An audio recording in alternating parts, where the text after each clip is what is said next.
My name is Max Saunders. I'm the director of the Arts and Humanities Research Institute, which organises the Arts and Humanities Festivals here at King's.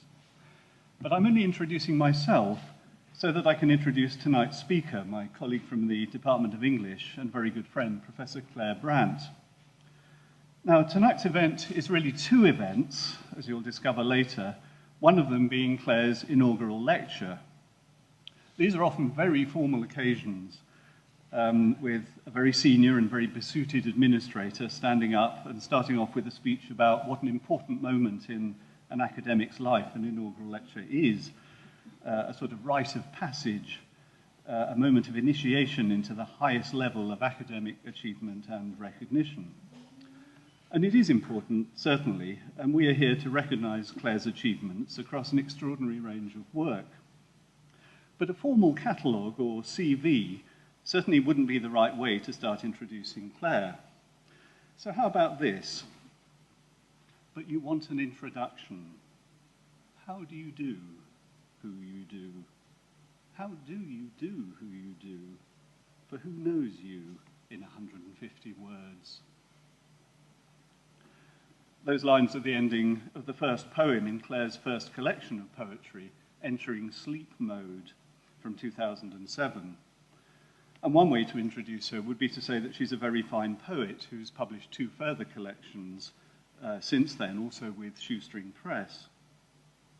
But another way to introduce her would be to say that I suspect quite a few of her colleagues and students may not have known of her other life as a poet as well as a scholar, or may have only found out about it recently, as I did, having known her for years.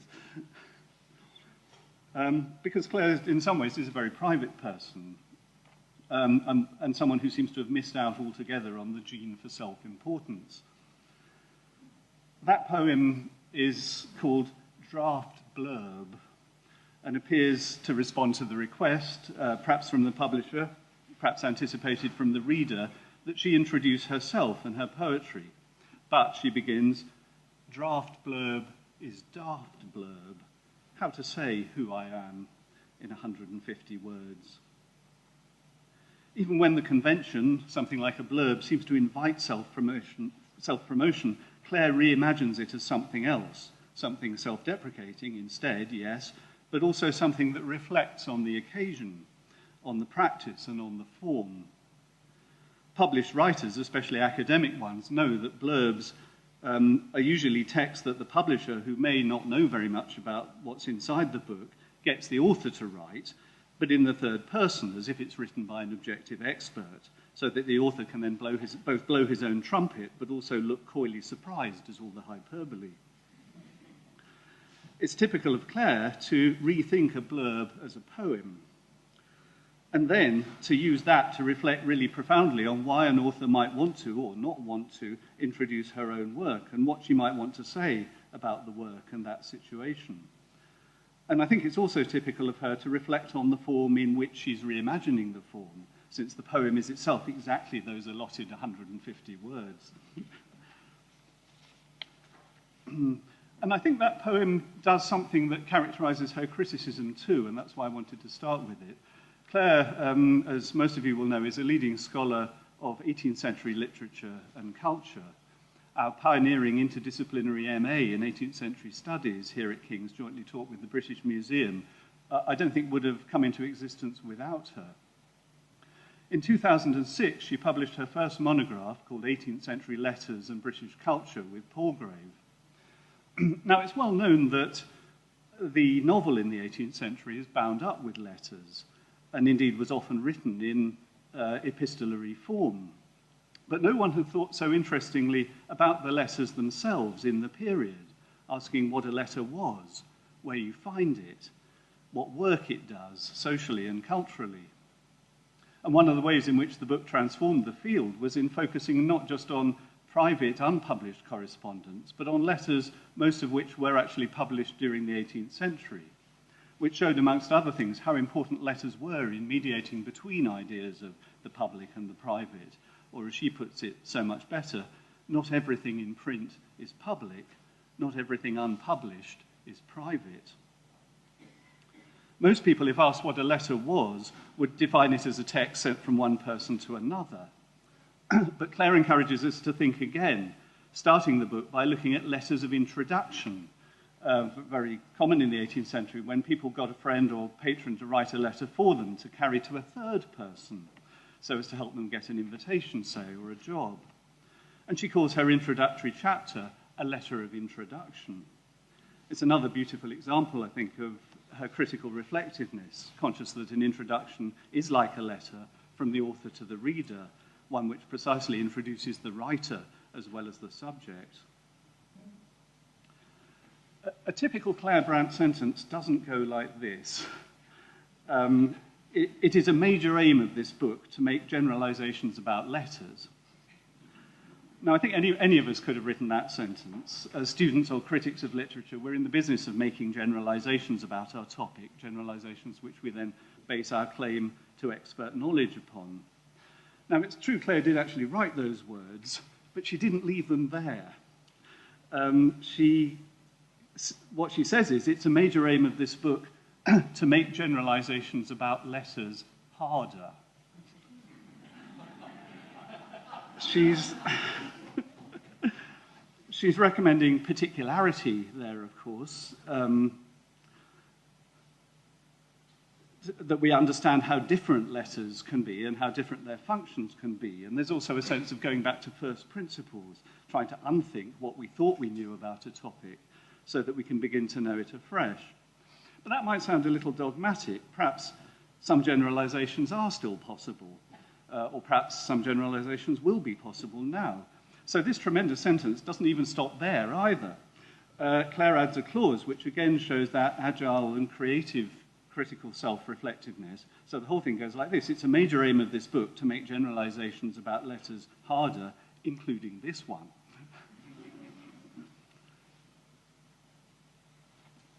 It's at times like that, I think, that you realize you're in the hands of a superb writer. This isn't criticism which parades theoretical jargon or its own cleverness, but which has a poet's deliberateness with the language. It was no surprise that the book was awarded the 2008 Essay Book Award in the field of literatures in the English language, all English literature, that is. As in the book on letters, gender as well as genre has been central to Claire's research. In 1992, she co-edited a collection on women texts and histories, 1575 to 1760, with Diane Purkis. And in 1994, she co-edited another volume, this time with Yun Li Tu, called Rethinking Sexual Harassment. More recently, she edited a book with Susan Wyman, which is both an edition of John Gay's 1716 poem, Trivia, or The Art of Walking the Streets of London, and also a collection of essays about the poem. That came out from Oxford University Press in 2009. Now, that's just her previous books.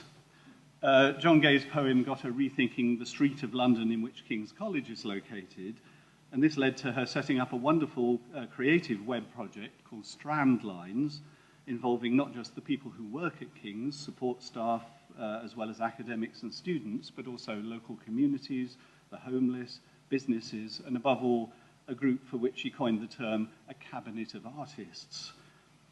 The college as a whole is now very focused on the idea of London engagement, and I think Claire has been showing us the way to do that for years. Strand Lines is just now being redesigned, and I urge you to have a look at it. It's a treasure trove about the history and psychogeography of the area, and please do add a strand or a line to the website about your life here. Just to give you a very brief flavor of the many other topics she's written about in articles and papers, they include aeronautics, you'll be hearing more about that this evening, aquanautics, how many of you knew that Claire is also an experienced diver, urban culture, obituaries, dog culture, and the senses, especially the sense of smell. None of these topics, of course, are limited to the 18th century, and in her teaching, she's ranged widely too, across discipline as well as period, for example, designing a course on 20th century British literature and film. You'll have noticed that a number of the projects I've mentioned have been collaborative ones. and also interdisciplinary ones. And Claire is an ideal collaborator, unfailingly generous with her ideas, and always bringing something new and thought-provoking to the discussion. I know this well because it's been a real delight to direct the Centre for Life Writing Research together with her for 10 years now.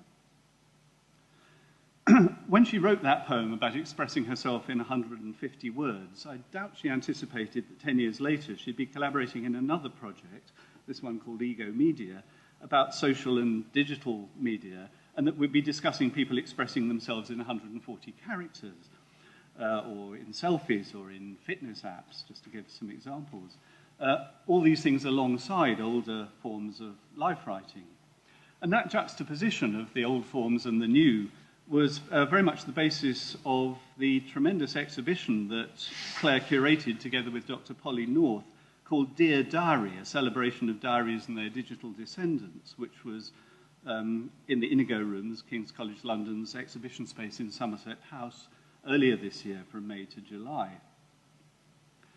Now, I mentioned that there are two events tonight, and the second event is, which coincides with Claire's inaugural lecture, is the launch of her latest book, which you can see sort of proudly standing there on the table, and which will be, there'll be copies available to have a look at upstairs in chapters, where there'll be a reception after the lecture to which you're all warmly invited. So there's an upward trajectory in several senses as we launch not only the book, but Claire herself into the stratosphere of the professoriate. The work on the new book has inspired this evening's lecture as well, the title of which is Balloons, World Service from Above, from 1783 to now. So please join with me in welcoming and celebrating tonight's inaugural lecturer, Professor Claire Brant. Thank you very much.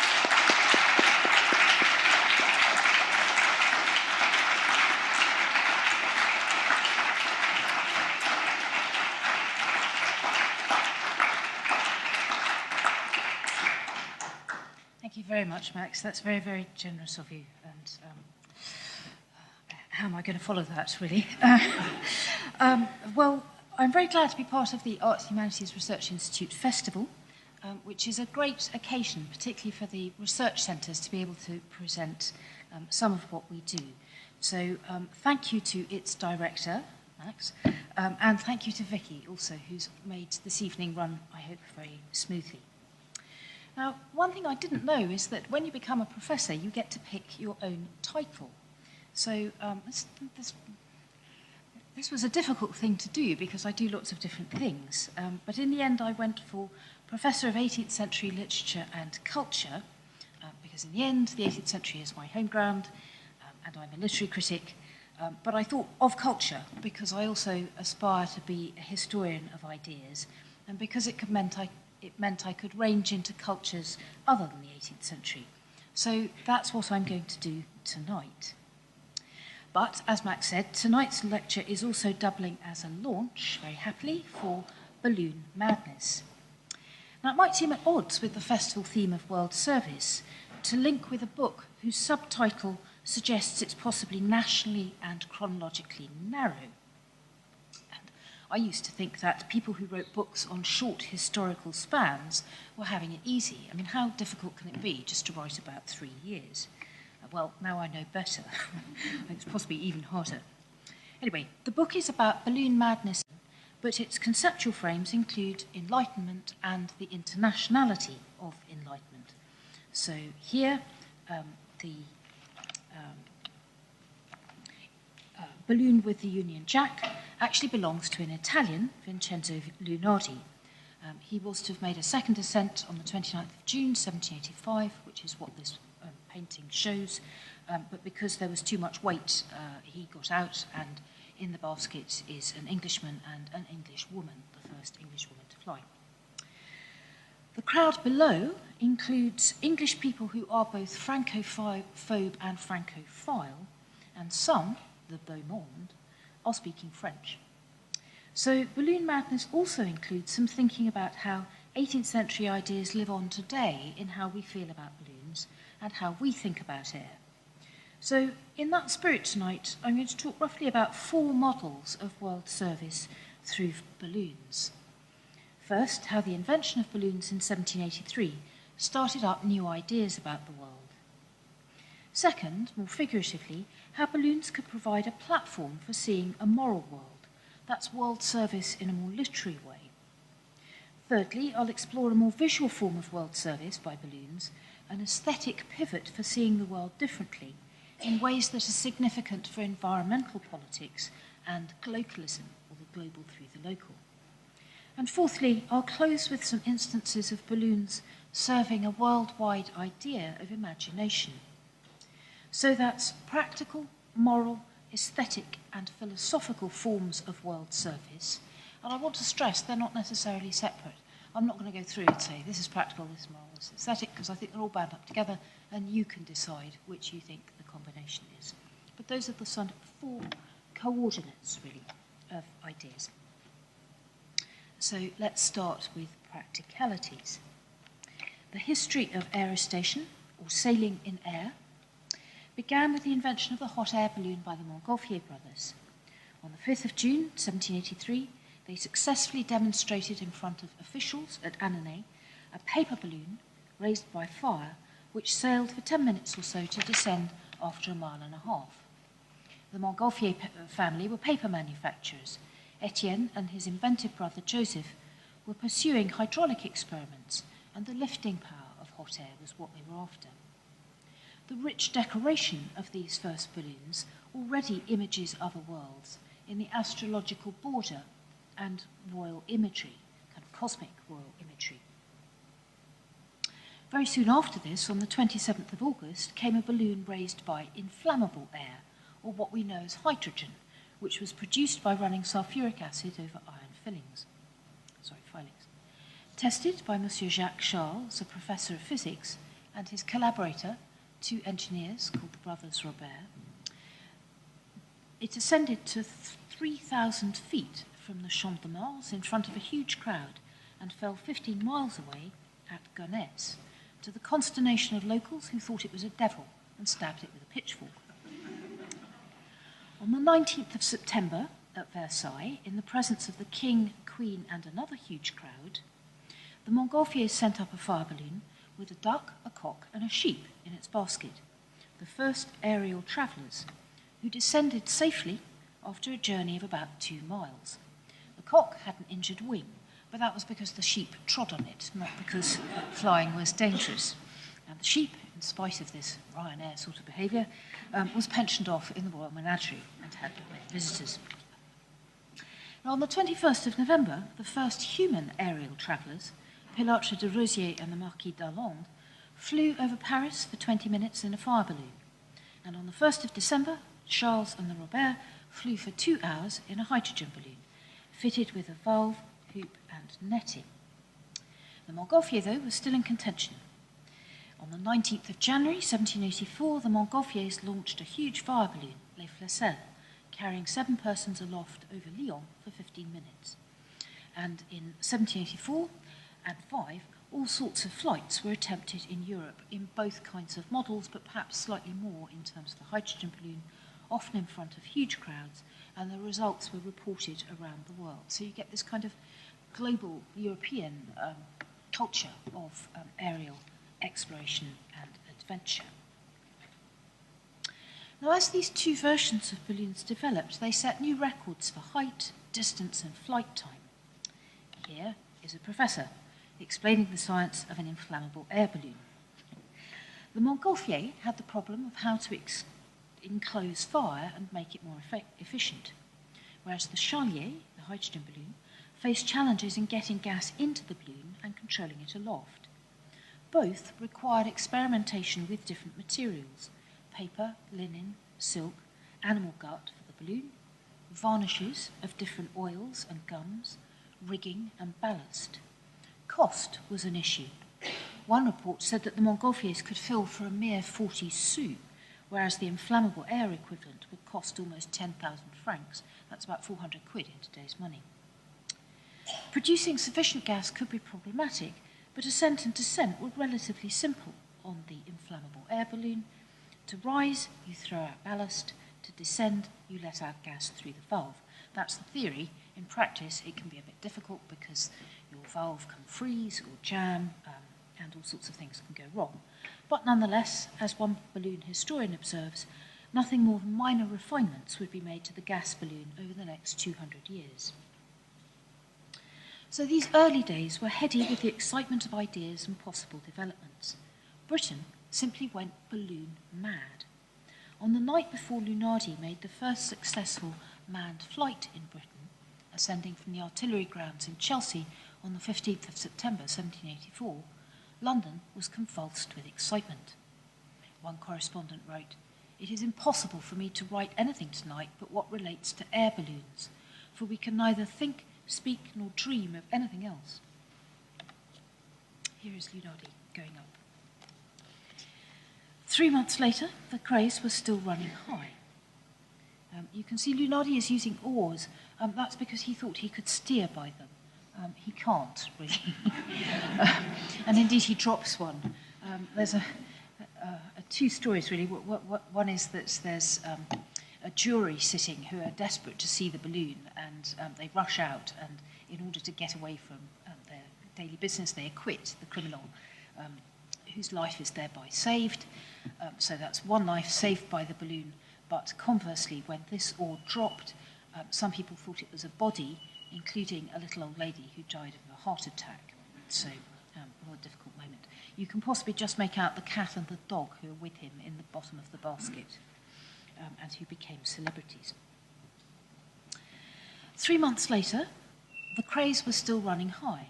As Horace Walpole wrote to Sir Horace Mann on the 2nd of December, 1783, "Do not wonder that we do not entirely attend to things of earth. Fashion has ascended to a higher element. All our views are directed to the air. Balloons occupy senators, philosophers, ladies, everybody." To some, ballooning was a folly, a dubious invention that swiftly became disappointing. But even cynics found philosophical attractions in flightiness. As one put it, what is a balloon? A thing lighter than air, composed of a flimsy, gaudy outside appearance, and within containing nothing but corrupted matter, but by which it is buoyed up beyond its natural sphere. This bubble ascends, while thus exalted in the air above the world, is gazed at by mankind with admiration and astonishment, yet it is liable to be tossed about by the fluctuation of every wind that may blow, and to suffer instantaneous explosion like the fabric of a vision.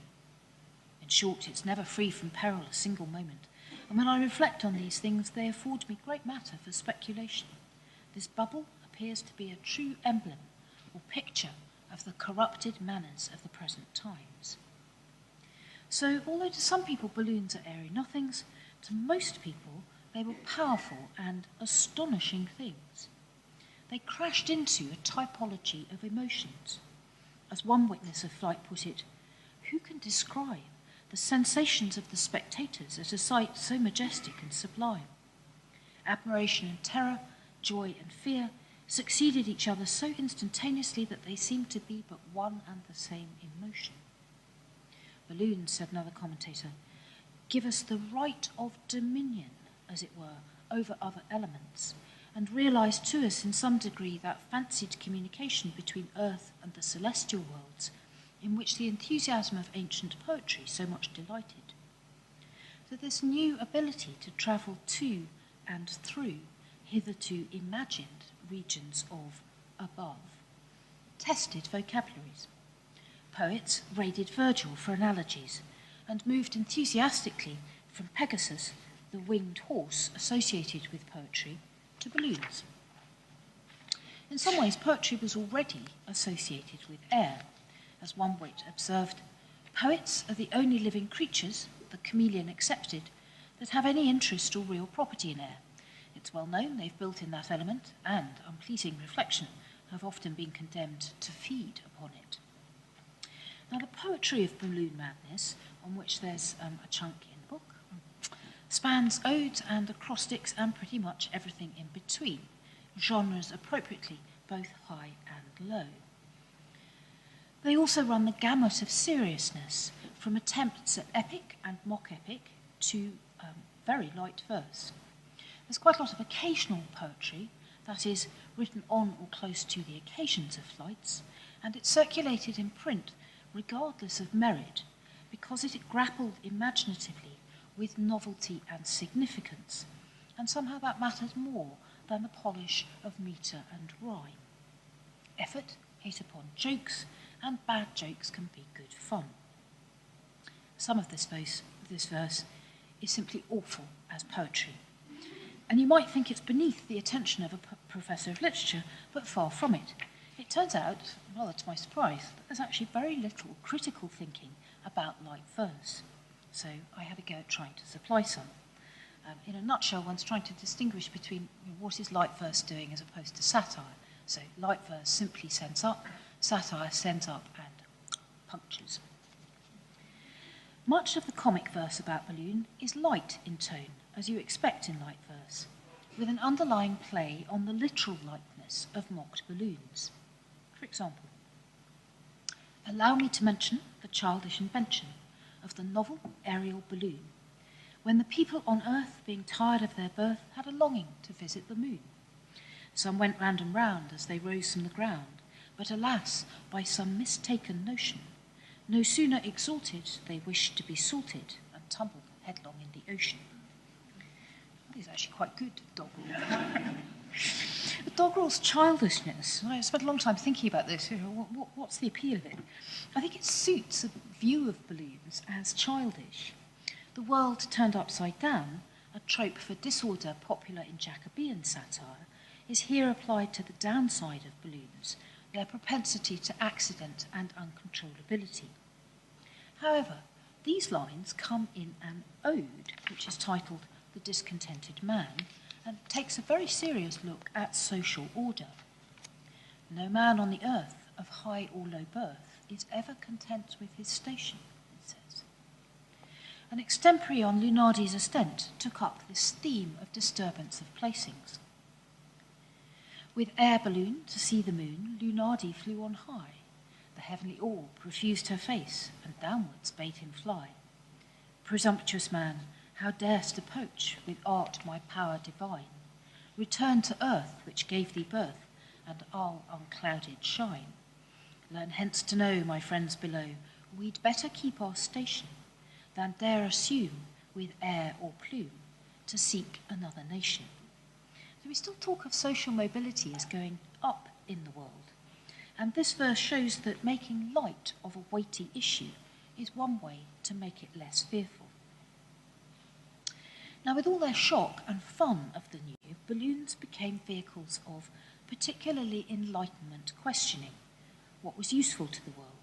How might balloons change the world for better or for worse? And whose world are we thinking about? All sorts of uses were discussed, but perhaps their greatest service was simply to prompt people to think more widely about what the world was. This might be literal.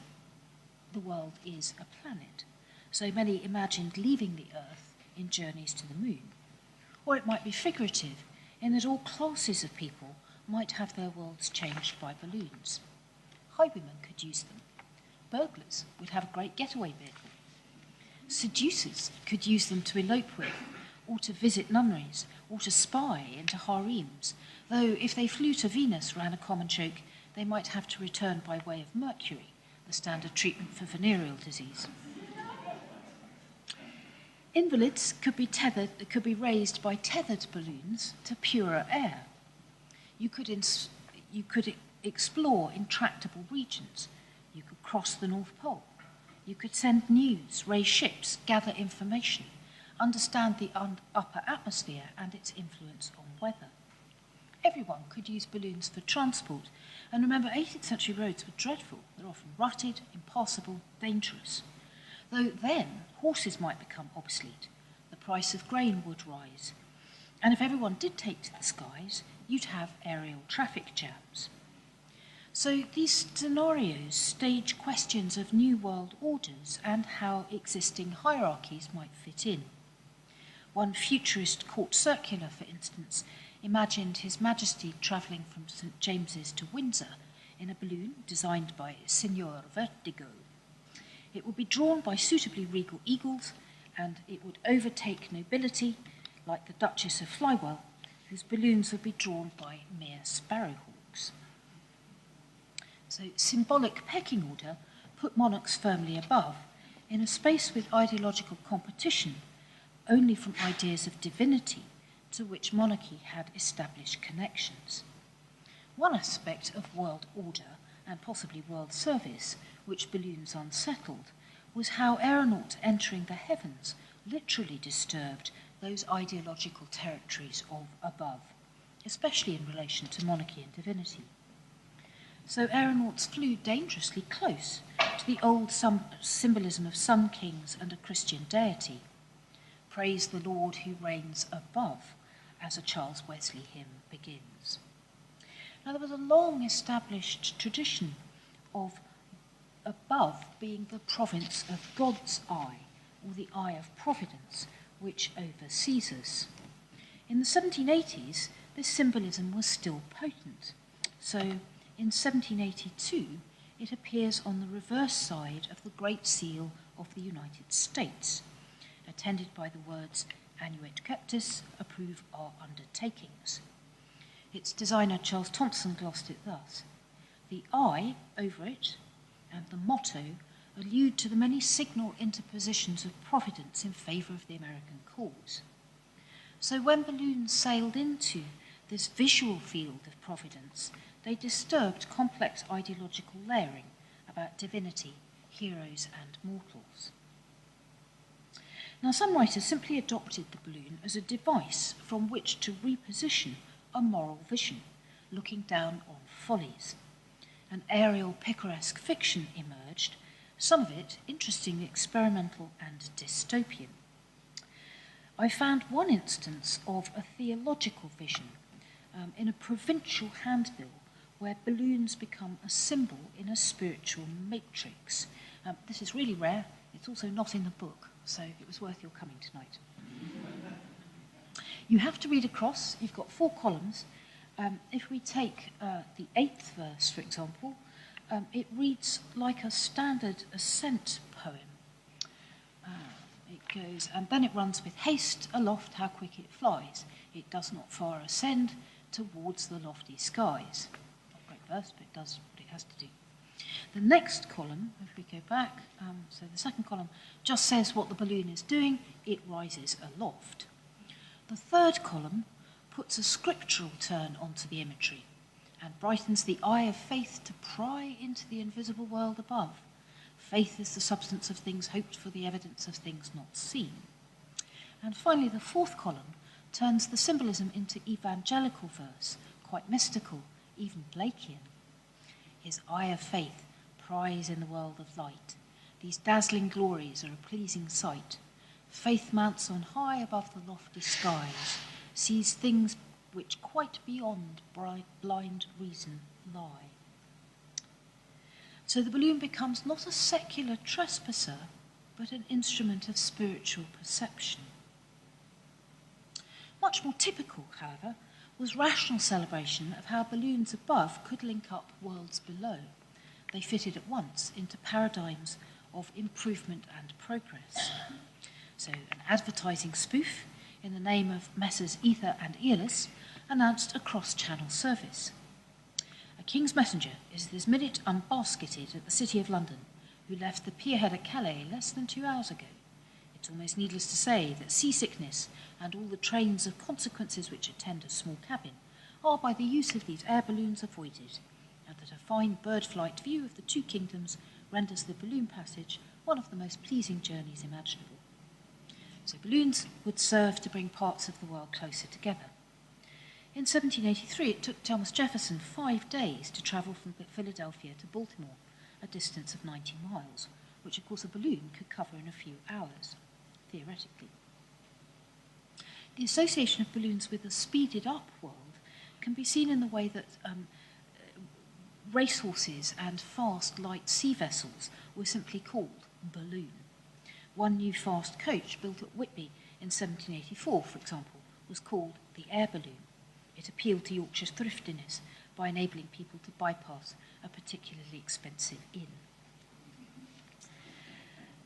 Some people hoped that balloons would transform international relations peaceably and productively. In 1785, Etienne Montgolfier put a proposition to the Ministry of Finance. If they gave him 30,000 livres, that's about £2,000, he would build an aerostat capable of holding 7 or 8 people and able to stay aloft for long periods, to study the winds. In effect, he's asking for funding to build a space station. Alternatively, if they gave him 100,000 livres, he would build a flying machine big and sturdy enough to transport merchandise from one end of France to the other. The government, in the way that funders do, if you're lucky, offered him a measly 8,000 livres, which he invested in making a Medusa-like balloon, the Marie Antoinette, which was rather a disaster. But he was still thinking big. Around 1786, he drafted a memoir on the usefulness of aerostats, sketching out trade routes and even timetables for a fleet of balloons trading between France and America. Just as sea voyages had enabled empires through trade, balloons would enable the New World through commerce, which was, he wrote, the lifeblood of an ordered world. Aerostation would serve this new world. We shall see aeronauts departing on a north wind with confidence that in the tropics they will meet with the trade winds that will carry them to America, laden with the productions of European civilizations. Aeronautics would also serve Africa. He writes, the inhabitants of our colonies will no longer feel penalized by the lack of roads for sending the products of their industry to the ports, but readily taking advantage of alternating landward and seaward breezes, will easily transport the fruits of their peaceful occupations to the nearest seaside. Then and then only will man have acquired a new domain. So this utopian, post-colonial vision of world service had a dark counterpart, however, in fears of war from above. Horace Walpole was sceptical about balloons. He says, the wicked wit of man always studies to apply the results of talents to enslaving, destroying, or cheating his fellow creatures. Could we reach the moon, we should think of reducing it to a province of some European kingdom. So he thought air power would simply let more people butcher each other more effectively. Though he had a less gloomy vision of Salisbury Plain, full of ship-like balloons docking as if it was an aerodrome, a word incidentally first used to mean an airfield in 1908. Now, it was clear that countries with air power could expect to win battles, like this Battle of the Balloons, pitting the British predictably against their old enemy, the French. I have studied this print for a long time, and I do wonder why, in the age of reason, they are firing at each other and not at each other's balloons.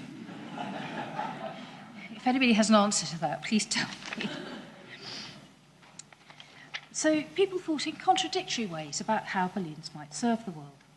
And before we leave the 18th century, just one more image of aerial technology benefiting humanity regardless of nation.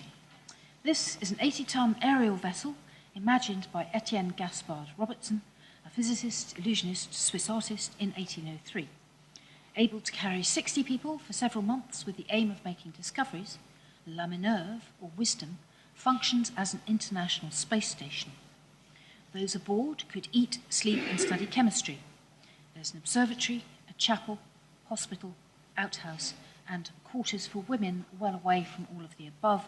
The women are very possibly prostitutes, a sadly old form of world service. This is how it looks in the second edition of 1820.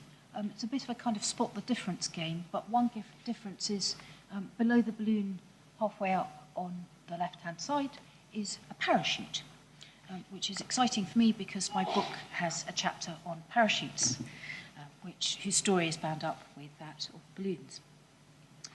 In yet another version of the print, the balloon is surmounted not by a Gallic-looking cock, but by a lion adorned with a crown and the legend Pro Bono Publico, as if traces of any nation's advances could coexist with public service. Yet you notice that there are cannon aboard, and indeed those cannon are firing. So international cooperation could produce a common good, but other worlds might be hostile. Now, 18th century balloons provide a literal platform for seeing the Earth from the air, but for our purposes, frustratingly, aeronauts produce very few images and descriptions. This is one by Thomas Baldwin from 1785. He borrowed Lunardi's balloon, so bottom right-hand corner, Lunardi's balloon, and made a safe, long, and no-fuss flight, after which he wrote a magisterial book, Aeropaedia. It's part handbook for aeronauts and it's part aesthetic musing. So in the centre, what you're looking at is an aerial view of Chester. What looks like little mushrooms are clouds, and the River Dee winds through the centre of the town, which is within the White Ring. It's a visual abstraction which aeronauts like Baldwin compared to the patterns of a Turkish carpet. Perhaps an analogy the stronger because in Oriental tales, of course, Turkish carpets are also flying carpets. So this view from above does help shape a new aesthetic, which is very powerful now. Like other aeronauts, Baldwin was struck by a fresh sense of colour, especially the Earth's greenness. Green was the colour of renewal, of pastoral, of gaiety, easily assimilated to what Lord Kames called the emotion of beauty. Other philosophers agreed that colours associated with emotions and ideas. So Immanuel Kant proposes that pure green is a friendly colour. Now Baldwin struggles to apply terrestrial ways of looking, like the sublime and beautiful, and my book has a chapter on that. There are in fact two perspectives. One is across the horizon, where you can have the sublime because you can have sublime thunderclouds. But if you're looking down, it's not sublime because everything is miniaturized, so it fits the aesthetic of the beautiful, even though you are at a height which is great and the greatness of that height fits the sublime. So it kind of works in different ways from how you might expect. Baldwin writes, the endless variety of objects, minute, distinct and separate, he's talking about looking down now, though apparently on the same plane or level, at once striking the eye without a change of its position, astonished and amazed. Their beauty was unparalleled. The imagination was itself more than gratified, it was overwhelmed. So I want to leave the 18th century now and pick up a long history of the aerial gaze.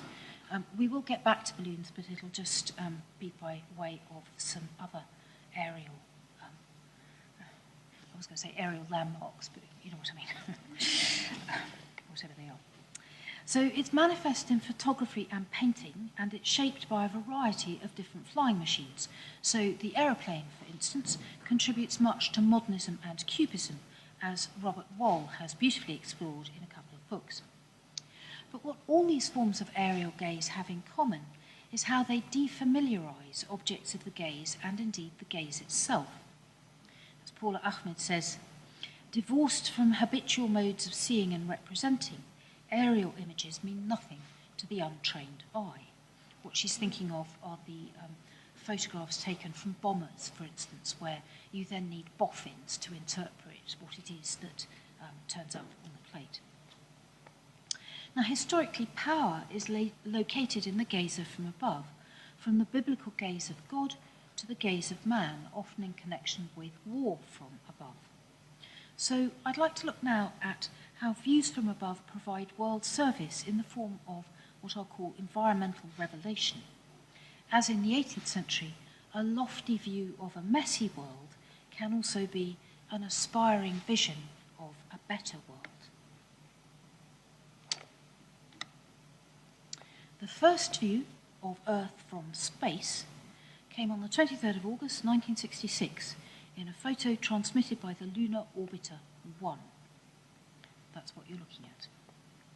On Christmas Eve 1968, astronauts on Apollo 8 sent back live pictures of the Earth and Moon. I do know some people think that the moon landings were faked, using photographs as evidence, but just for tonight, let's pretend they are real. Pilot Jim Lovell commented, "The vast loneliness is awe-inspiring, and it makes you realise just what you have back there on Earth." They ended the broadcast with the crew taking turns reading from the book of Genesis.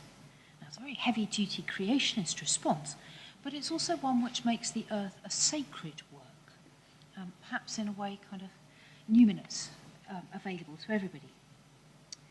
And perhaps the most famous image is the so-called blue marble, an image sent in December 1972 from Apollo 18. We are at 18,000 miles above the Earth here. It's one of the most reproduced images in human history, says Wikipedia. And it's been credited with catalysing the environmental movement. I think its power, which is indeed extraordinary, is evident from the fact that it's echoed in the imagery for Blue Planet 2, which will be with us very happily in 10 days' time. But it's 45 years on from that original photograph, but it still has this power to move us. So what it's doing, if you like, is showing us the beautiful earth, which silently reproaches its despoilers and inspires its protectors. Now you may be thinking, have we got on space rockets and blue? And yes, we need to come down a bit to balloons and green to think about a similar aesthetic, though, just working a bit lower. Remembering Thomas Baldwin's lines about seeing from his balloon a variety of objects, minute, distinct and separate, so beautiful that they overwhelm the imagination, I want to turn to the aerial photography of Jan Arthus Bertrand. I think he perfectly exemplifies the defamiliarizing principle of the aerial gaze, or how his work includes a distinct process of making out the subject. You look at it and you think, what is it? That's a distinct moment. He uses helicopters and balloons to take his inspiring photographs, and since I should be properly professorial and distinguish between the two, but I think since they operate at the same flying height, I'm not quite so particular as to whether this is helicopter or balloon. And also, I invoke Jean-Michel Cousteau, who says that the balloon is the poor man's helicopter. The point is they've got the same view from above. Now, Bertrand's collection, titled Earth from the Air, was immensely popular. The original exhibition in 2000 reached a global audience of 130 million people by 2008, and many more encountered it through a book of still photographs. In 1991, Arthus Bertrand set up the Altitude Agency for Professional Photographers. It holds a bank of more than 500,000 aerial images. He made a film, Home, in 2009, which explicitly puts aerially viewed beauty at the service of environmental awareness and activism. So underlying his projects is the philosophical premise that to see the world from above is to appreciate its beauty, hence to wish to protect and conserve that beauty. With a nice irony for the environmental movement, the richest colours on Earth are put at the service of a green message. And for Arthus Bertrand, that beauty is brought out through intense colour and extreme pattern, whose mystifications are pleasurable. So, what is it? What we're looking at here is an islet of land in Indonesian rice fields. This is a palm oil plantation in Borneo, and I think it allows you to test Kant's theory. Is pure green a simple friendliness? I don't think so. If you've ever been in a palm oil plantation, it has a kind of deathly feel, a relentless monoculture. So I think there's something rather sort of sinister about that green. But here are carpets at Marrakesh. I was so dazzled by this image for a very long time, but it took me ages before I noticed the little white figure in the top right-hand corner, which does, of course, make it absolutely perfect as a composition. So, Bertrand's photographs prove that colour is a medium that binds nature and culture to each other, including white, in a rather Jamesian figure in the carpet in this image. And this is important for my next section, in which I'll discuss moving images and balloons as a medium of world service. But first, we have to go back to black and white for the earliest of the BBC icons. So when the BBC was set up, it didn't think about a design identity. It was just interested in transmission, technicalities, until 1936. This is what you get. This is their idea of branding, wonderfully, 1936. And it's not until 1964 that its visual image explicitly references world service in the form of a globe. And we have 1966, and that this is very like the Earth from the Moon photos of, that's 1968, I think. So like the Earth from the Moon images. And then this is the ident, the icon that runs from 1969 to 72, and through various mutations. This is the 1985 to 91 transparent globe designed by Martin Lambie-Nairn. So the spinning globe becomes the BBC's active symbol, or ident. Ident is the trade word for a company's identification symbol. The globe changes slightly over 3 decades. It becomes elongated, globular, again, transparent. And in 1997, which is the bit I'm interested in, the BBC commissioned some new idents. The spinning globe reappears as a balloon, and it becomes the star of a series of 47 short films showing it floating above various locations around Britain. The balloon still images the world as globe, so its red silk shows a map of the world with countries in orange. None of the original sequences showed people directly, but human activity is present, just not in narrative. The balloon floats over mountains, trees, lochs, cityscapes. Green fields and water provide nature. Stone walls and bridges speak of culture. Docks, ruins, lighthouses seen from the balloon becomes symbols of humanity, isolated, runic, communal.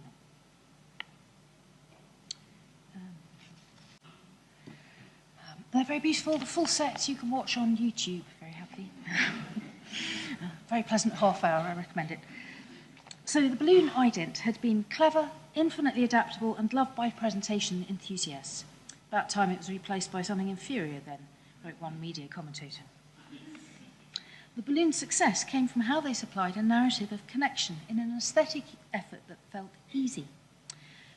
So I think it's important that, as it were, if you think about where your point of view is in this, it's not that of the balloonists in the balloon, but it's that of an aerial observer from a parallel, invisible balloon. You're usually above the globe balloon, above the Earth. So what you're looking at is a double representation of the Earth.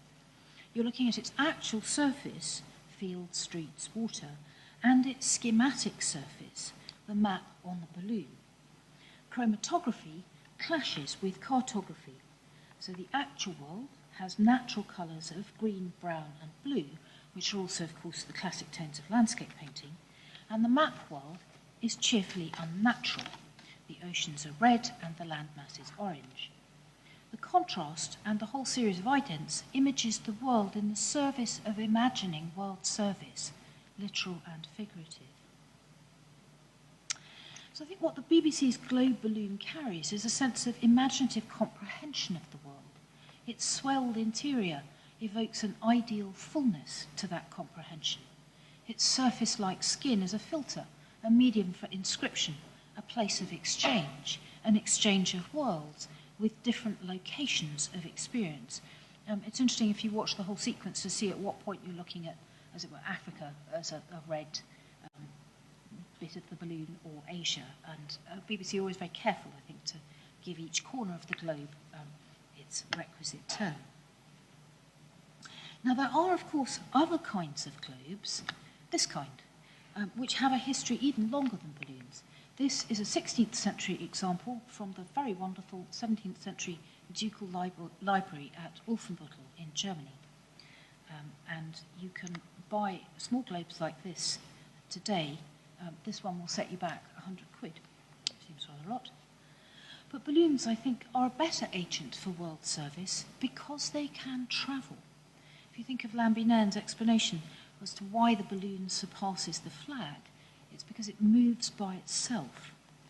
Now, in the 18th century, balloons were originally called air globes, then ballon, and then in English they become first air globe, then balloon. In that capacity to travel the world, they act out imagination, and they do so everywhere.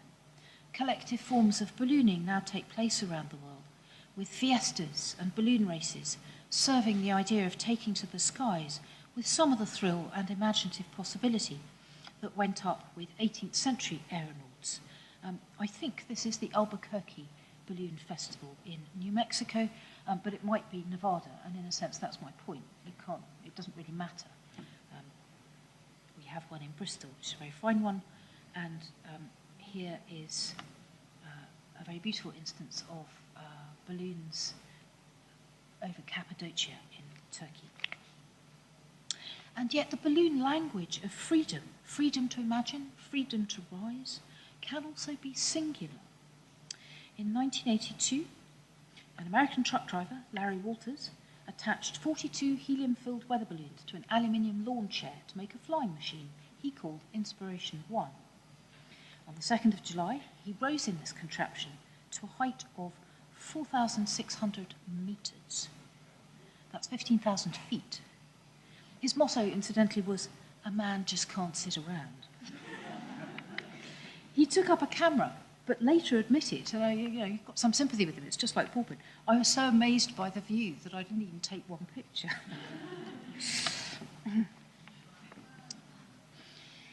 Since then, cluster ballooning, as it's become known, has evolved into a strange psycho-descendant of 18th century ballooning. So aeronauts, or chaironauts, attempt higher, longer flights in pursuit of what the boldest to date calls the dream that has held me and generations of dreamers rapt for ages. So this chaironaut, who is Jonathan R. Trapp, made a record-breaking flight on a standard office chair like that one.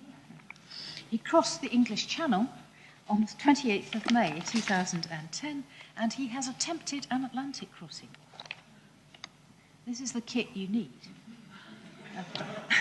I did wonder, as part of my inaugural lecture, whether, is it where I could be tempted as a professor to have my own personal chair, and we could turn this into a chaironaut. Now, you'll have noticed that the chaironaut uses different balloons from the aeronaut, and my last example of balloons as world service is going to be a small balloon. Michael Faraday devised rubber balloons in 1824, and they were being sold as toys by 1825.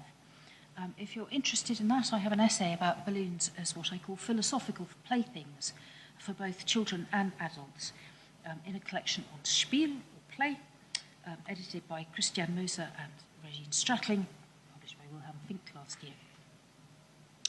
Now, the small balloon relates to a symbolism of imagination, which is often presented through children.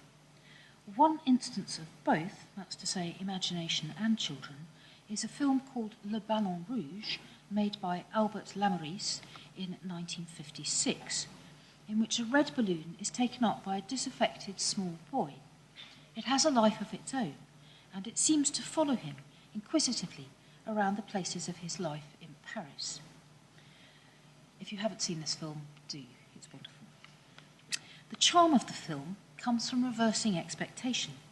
That is, the balloon actively chooses to be with the boy. It's on a string, but he's not holding it. That's really important. The freedom of their association, an existential freedom, is expressed in how the balloon is not captive, but captivated. You could compare this, I think, to Banksy's artwork, Girl and Balloon, a little girl with a red balloon just rising away from her. The original graffiti appeared on London's South Bank in 2002. I think anyone who's been a child who's lost a balloon or tried to comfort a child who has will know there's real desolation in that loss, and I've wondered why. A balloon on a string expresses a bond of trust, like being hand in hand. To lose it brings you back to how tied to earth you are, grounded, unable to move through the freedom of air. yet it also redeems you by insisting you can follow invisible things in your imagination. Hence Banksy's sideline, there is always hope. So balloons symbolise that power of aspiration and inspiration, both incidentally collected to the Latin verb to breathe, spirare, the breath which also fills a small balloon. The power to hope and the magic associated with balloons also means that they have a political use. If you think about all the balloons at Democratic and Republican conventions, for example, in the States, I was going to show a balloon which you can find online, which was a giant chicken balloon in the shape of Donald Trump. But I thought I would stick closer to home in terms of British versions, in terms of balloons imaging Brexit. So here's an image from 2016 in which the national balloon flies off into the unknown. And here's another from this year, issued from Shutterstock, purveyor of standard graphics. So the balloon as national flag, I think, draws attention to the ease with which balloons can be co-opted now as symbols. As carriers of philosophical views across different eras, multiple media and worldwide audiences, we've come a long way from Lunardi's Union Jack balloon, and yet perhaps we've come full circle. Thank you for listening.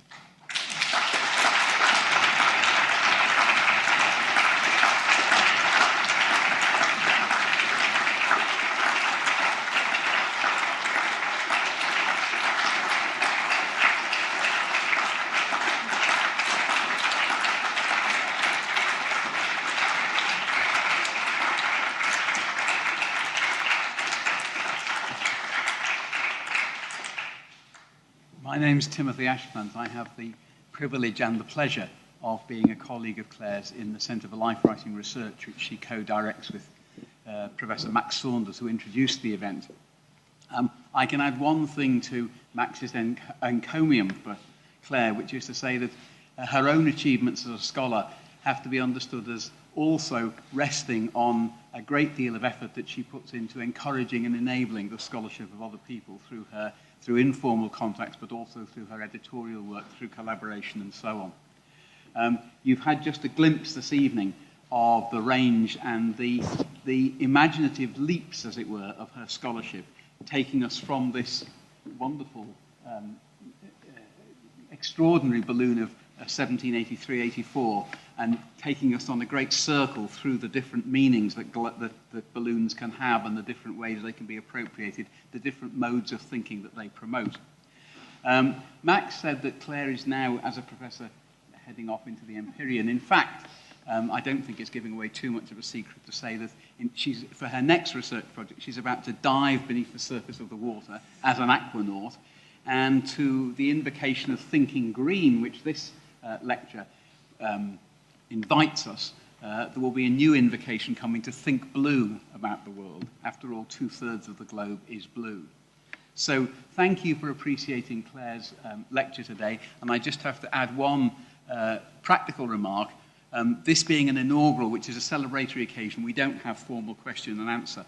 But if you make your way to the reception, which is upstairs in chapters, and if you have any questions to put to Claire, you're welcome to do so. I'll throw in one thing to think about before then, about the question of why they don't shoot at the balloons. I wonder if that has to do with the idea of the gentlemanly duel. You shoot your opponent, you don't shoot that which carries them aloft. But anyway, it's an example of the many, many questions which Claire's lecture provokes. Thank you very much.